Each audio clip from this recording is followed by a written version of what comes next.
I'm very excited to be with you today, and especially this meeting is marking the 70th anniversary of the United Nations Human Rights Day. I will start with reminding the Article 1st, which is my favorite, in the United Nations Universal Declaration about Human Rights, which clearly states that every human beings are born free and equal in dignity and rights. So it says, but human rights abuses take place everywhere, which happened to me as well. Well, when I was born in Bulgaria in early 70s, I was racially being abused and discriminated for being born in Bulgaria and for being born in a Turkish Muslim family. So I was being discriminated, racially abused, beaten by my teacher because my family was Muslim and Turkish. This is where and when I have first learned about human rights.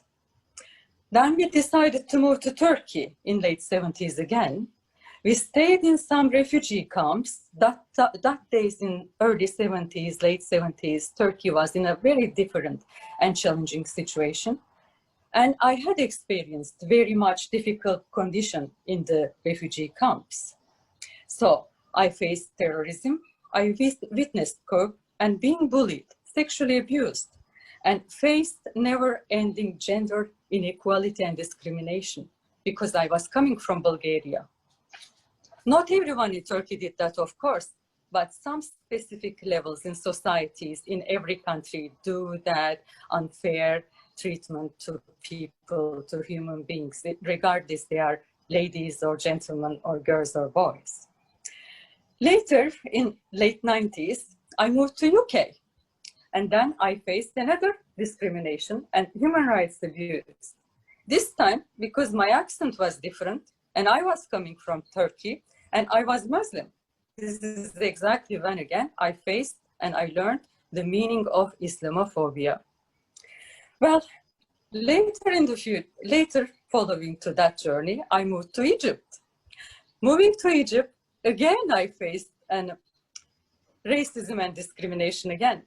But this time, because I was coming from England and I was the foreigner. So this story never ended.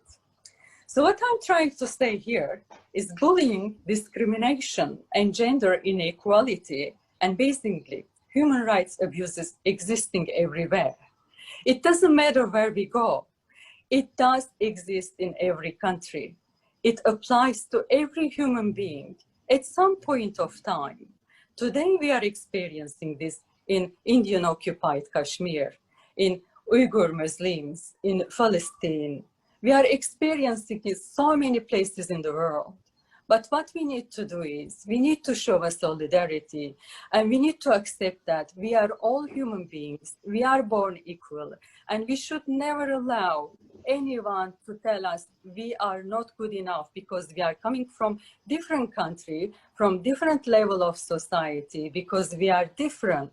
No, we are not. We are one free human beings. Like United Nations Human Rights Declaration said, we are all born free and we are equal.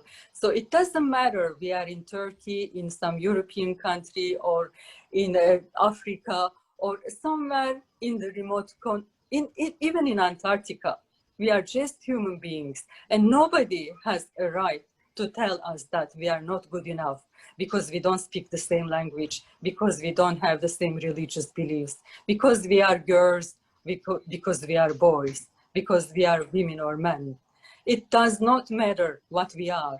We are human beings, and we need to get together. We need to show solidarity, and we should never accept everyone to tell us we are not good enough because we are human beings. Thank you very much for having me. Thank you. Thank you very much, Madam.